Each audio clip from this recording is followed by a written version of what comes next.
What's going on, guys? Welcome back to the channel. In this lesson I'll teach you guys about limit orders. This is especially useful for beginner traders who are trying to understand how to properly place these types of orders. So what are the limit orders? These are used by traders to either purchase or sell a security at a specified price or better. So for example, if you wanted to buy Apple stock at 120, you can place the limit order which tells your broker to purchase the shares for you once the stock drops down to 120. When this happens during normal trading hours, the trade will be executed and you will own the shares at 120. Easy and simple, right? However, many times stocks can either gap up or gap down during opening hours. If the stock closes above 120 on the previous day and opens below, let's say at 115 the following day, then your order will trigger automatically and the purchase will be made at 115 and not 120. This is obviously a good thing for a trader because the purchase was made at an even better price than originally planned. This is what I mean when I say at a better price. For somebody who wants to sell at a specific price, then the process is exactly the same. Only this time the security will be sold at the specified price or higher. So let's assume that the same person wants to sell Apple shares at 150. In a similar fashion, he would place the sell order limit at 150 and wait till the price reaches it. If it does during when the markets are open, then the sale will go through at 150. If the stock opens higher, let's say at 155, then the order will trigger and the trader will sell his shares at 155. $5 extra profit per share, excellent, right? Limit orders allow people to control their trade executions with higher precision. This also reduces the negative emotional impact because instead of looking at the screen the whole day, traders can activate limit orders and let the trade work out without constant oversight, which can lead to stress and negative emotions. Let's examine some of the advantages and disadvantages of limit orders. First advantage is automation.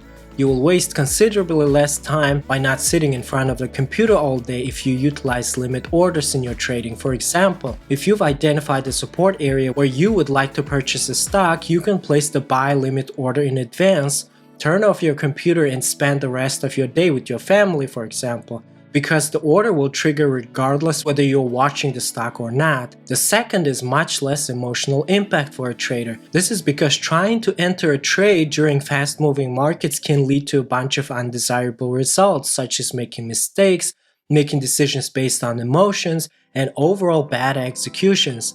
Another biggest advantage of using limit orders is you can control the amount of risk each time you place your order.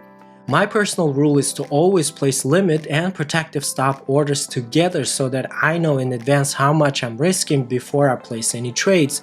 It's increasingly difficult to execute this strategy and evaluate your risk each time you place a trade if the entry points are not predetermined. With limit orders, you know exactly at what price point you're going to make the purchase or sell and how many shares you'll execute to achieve your trading goal. So these are some of the advantages of using limit orders, but what about disadvantages? The biggest disadvantage of using limit orders instead of using, let's say, market orders is you can miss an opportunity.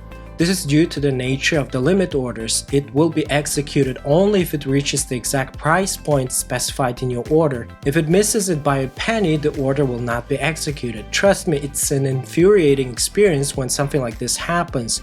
You perfectly identified your area of entry, you did the best analysis possible, and you followed your rules perfectly, but at the end of the day, you missed the trade by a penny. This is why some traders just sit in front of their computers all the time and wait till they can push the button to execute orders manually by using market orders. Another disadvantage of limit orders is sometimes securities don't have enough shares available for trading at a specified price.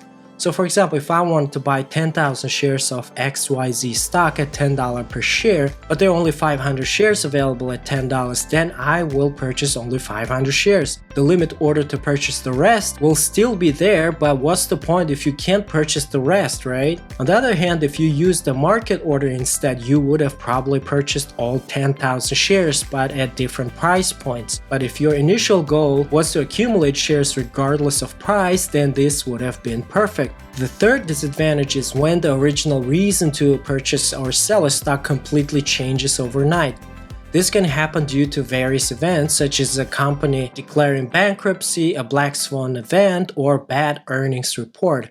If you never canceled your limit order on time, then it will be executed, and this can put you in a very bad situation. For example, let's assume I identified an attractive stock that was trending to the upside at the time of the analysis. The stock was trading at $50 and I decided to place a buy order at $49 to join the uptrend and make some money in the process.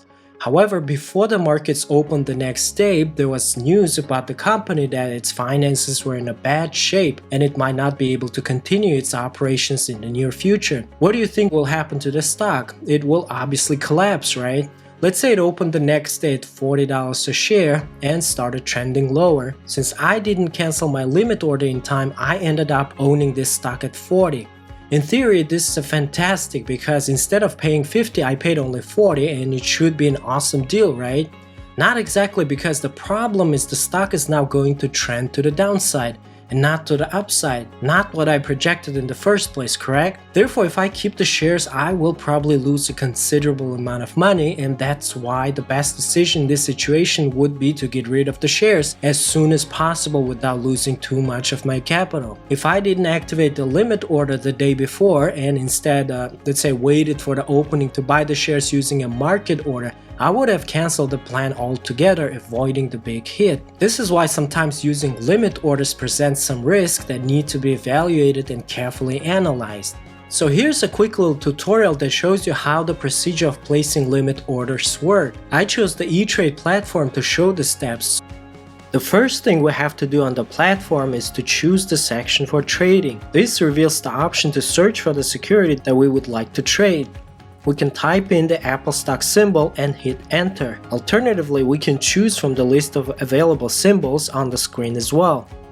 Go ahead and click on the Ask button. This will bring up the window where we can input the parameters for our trade. Choose the quantity, let's say it's 10 shares. Next, we should pick the price type. In our case, this would be a limit order. After this, we should choose the exact price at which the transaction will happen. It's $120 per share.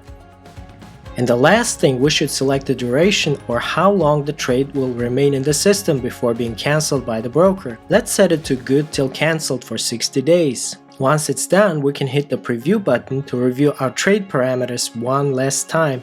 If everything looks okay, then we go ahead and hit send button to place our long trade. So to conclude, regardless of some of the disadvantages that come with using limit orders, I still highly suggest always using them when executing trades. This is what I do all the time, and all the professional traders that I know do as well. I hope this information was useful for you guys. Let me know in the comment section what type of orders you use to place trades and what worked best for you. Guys, thank you so much for watching, and I will be seeing you in the next video.